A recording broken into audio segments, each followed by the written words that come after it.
Jason's Academy, Social Science, Class 7th History. Lesson 11, An Era of 18th Century. Hello students, today we are going to start Lesson 11, An Era of 18th Century. The Mughal Empire came to downfall during Aurangzeb's reign. Due to regional conflicts, the country was divided into several independent new states. The political conditions of India in 18th century changed dramatically. This century saw the downfall of later Mughals, emergences of new states, and the Third Battle of Panipat between the Mughals and the Marathas. Now, let's first see the downfall of the Mughal Empire. Towards the end of 17th century, economic and political crises were seen among the Mughals. Several reasons were there for the downfall of the Mughals. Aurangzeb lost most of his military and financial power in the War of Deccan. Due to lack of administrative power and dependence upon officials, Mughal lost their hold on mansabdars. Peasants and zamindars also revolted in many parts of the country due to increase in taxes. Powerful chieftains also attempted to get their own positions. In such type of economic and political crisis, the ruler of Iran, Nadir Shah, attacked Delhi in 1739 and took away large amount of wealth. Ahmad Shah Abdali, the Afghan ruler, also invaded North India 5 times between 1748 to 1761. Due to competitions amongst different group of nobles, they were divided into two groups. First, the Iranis, second, the Turanis. It means Turkish. The latter Mughal emperors became puppets in the hands of either one of these two groups. Now, let's see about the latter Mughals. After the death of Aurangzeb in 1707 AD, a war of succession broke out among the son and the eldest son Bahadur Shah became the first emperor of the later Mughal period. He tried to develop good relations with other rulers and also released Sahu, the grandson of Shivaji, from jail. He died in 1712. His second son, Jahandar Shah, became the ruler with the help of Zulfikar Khan. The Sayyid brothers, Abdullah and Hussein Ali, known in history as the Kingmakers, defeated him in 1713 AD. And Farooq Siyar, Jahandar's nephew, sat on the throne. Farooq Siyar tried to release himself from the power of Sayyid brothers, but they were too clever. They took the help of Marathas and killed him in 1719. Then Muhammad Shah came to throne. He ruled for 38 years and also got released the Sayyid brothers. During his rule, governors claimed for their independence. Ali Wardi Khan in Bengal, Sadat Ali Khan in Awadh, Nizam ul Mulk in the Deccan. In the north, the Sikh, Jat and Rohillas. In the south, the Marathas became very powerful and threatened the Mughal power. Muhammad Shah died in AD 1748. Many rulers like Ahmad Shah Alamgir II, Shah Alam II came for a short period. Bahadur Shah Zafar became the last ruler of the Mughal Empire and was captured by British. Thus, the Mughal Empire founded by Babur came to an end. Now, let's see rise of independent states. With the decline of Mughal dynasty, the country was divided into many independent states, which can be divided into 3 overlapping groups. First, states that were Mughal provinces like Awadh, Bengal and Hyderabad. States enjoying full independence were under Rajput rulers. And third is the states which struggled and got independence were under control of Marathas, Sikh and Jat. Let's read about Awadh. Burhan ul Mulk Sadat Khan was made the governor of Awadh in 1722. After rising to power, he broke up with the Mughal Empire at the time when Nadir Shah attacked Delhi. Safdar Jung, son-in-law, succeeded him after his death and extended his authority up to Rohilkhand. Lucknow, as the capital, became the center of art and culture.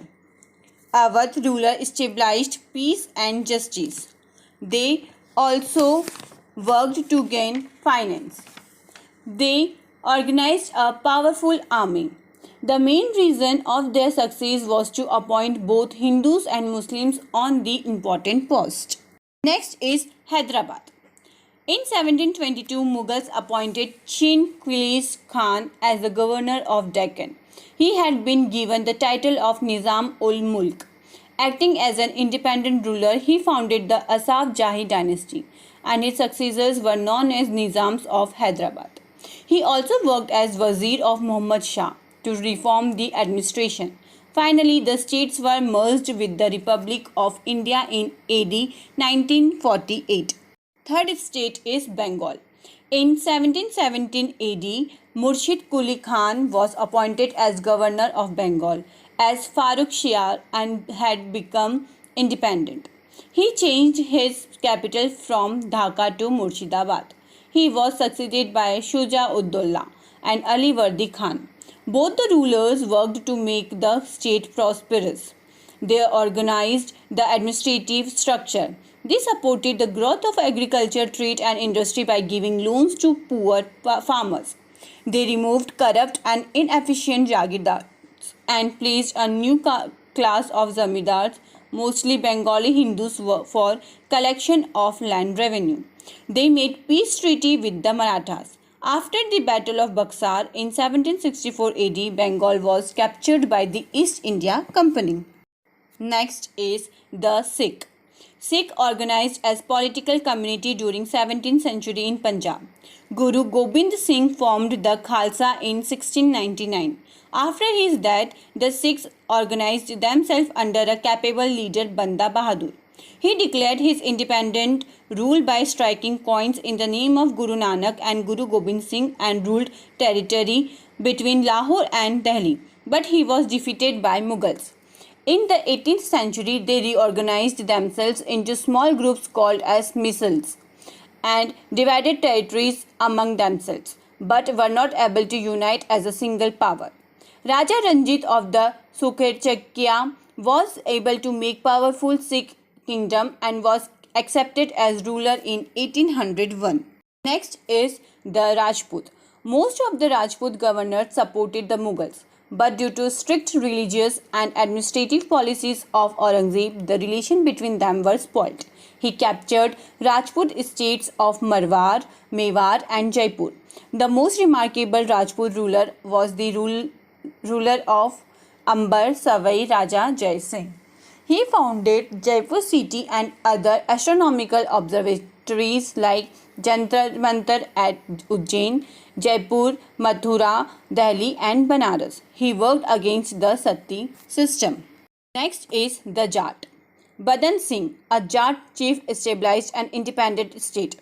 He was followed by his son-in-law Suraj Mal, called as Jat Hero. He extended his power over areas from Agra to Delhi, including Aligarh and Gurgaon. Bharatpur was the capital of the Jat kingdom. Last topic is the Marathas. Shivaji was born in 1627 AD near present Pune. His mother was Jijabai. There was too much influence of his tutor Dadaji Khandodeva and mother on his life. He trained the Marathas in guerrilla warfare. It was a style of fight in which the Marathas attack and hide themselves. Shivaji killed two Afzal Khan. Shivaji was arrested by Aurangzeb and imprisoned in Agra fort, but he was escaped from there. In AD 1674, Shivaji was coronated as Chhatrapati Shivaji. Under the leadership of Shivaji, 1674 to 1680 AD, Marathas became a great power. Shivaji used the Deshmukhs and Kumis to struggle against the Mughals in the peninsula. The Maratha Empire expanded between 1720 and 1761 AD. Malwa and Gujarat were seized, Delhi was raided and Maratha domination expanded into Rajasthan, Punjab, Bengal, Odisha, Karnataka and other countries in the south. The administrative system of Maratha was very effective. Agriculture and trade was encouraged. The leadership of a great leader like Shivaji enabled the Marathas to organize themselves into a strong nation. They had unique administrative system. The Marathas lacked unity, which was responsible for their downfall. The Marathas also lost the Third Battle of Panipat with Ahmad Shah Abdali. So students, we have completed this chapter. I hope you all have understood. Thank you.